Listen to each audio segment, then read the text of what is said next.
Beginning a new year, 2023, of producing videos, I'm beginning once again at Hillsborough United Parish, a place that has accepted me, and I get to enjoy being with them as well as their pastor.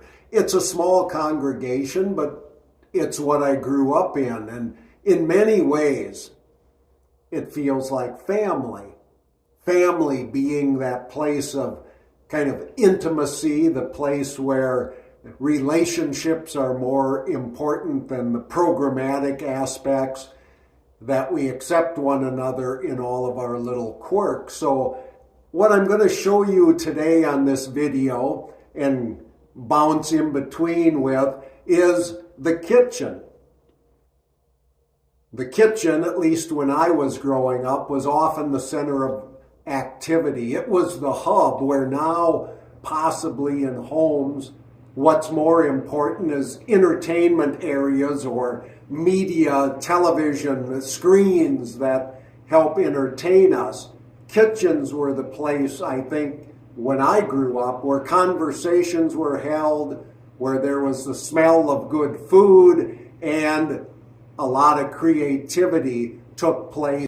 So as we take a look at a church kitchen, one of the things, at least that I grew up with, and it still seems to hold true here at Hillsborough United Parish, is a kitchen was filled with beverages, and one beverage in particular, at least here in the upper Midwest, coffee. Can you have enough coffee? Well, this is just a small portion of the carafes that are available. And if we're going to talk coffee, we have to talk basic coffee. There's none of that foo-foo stuff going on here. It is straight up Folgers. I don't know if Folgers has made their money on church coffee people, but it certainly sells well. If we're going to talk coffee, we have to talk about how to brew it. Here, if we're going to have large crowds, or if you wish to say extended family, we have some nice shiny percolators. If we're dealing with small groups, we can put together a quick pot of coffee in a very short amount of time. If we're getting old-fashioned, some people would say this is a pot for cowboy coffee. And we have a few smaller ones of the same nature here, but no, it is not cowboy coffee. True coffee, at least when we're doing it in those large enamel pots, we have to know the recipe. And if you're doing the fancy coffee, you do egg coffee. And the recipe is right there. Quirky? Maybe.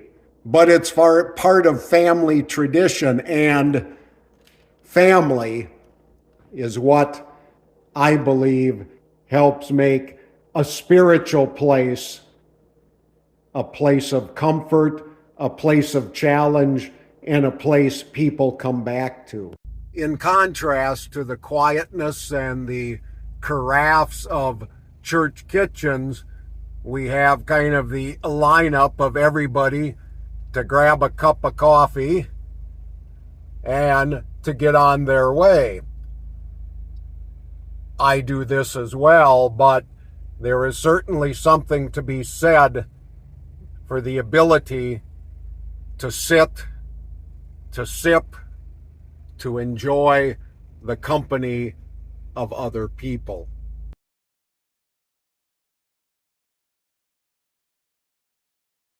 Another part of the area, and there you go, more cars lined up next to Starbucks.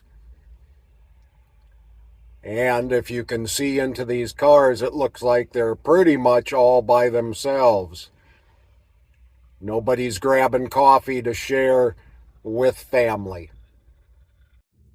Not all families are in a configuration of churches or that type of community. I want to share with you another example which came from actually a person who is a member of Hillsborough United Parish. His name is Rob Owens. He's the wrestling coach for the boys and girls wrestling team at Hillsborough Central Valley.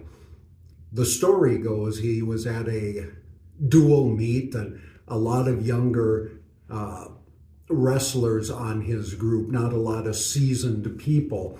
And one of the wrestlers who on his first experience ended up pinning his opponent, and it said that everybody went crazy. And here's a quote from the Hillsborough Banner paper. "Our kids went crazy," Owens said. "We want to create a family and have those guys all be brothers and sisters to each other. I think last night that really showed." Creating family, interactions, a place where in the midst of disruptions and things that don't go right, there can be support, there can be caring, there can be celebration. And what fuels that?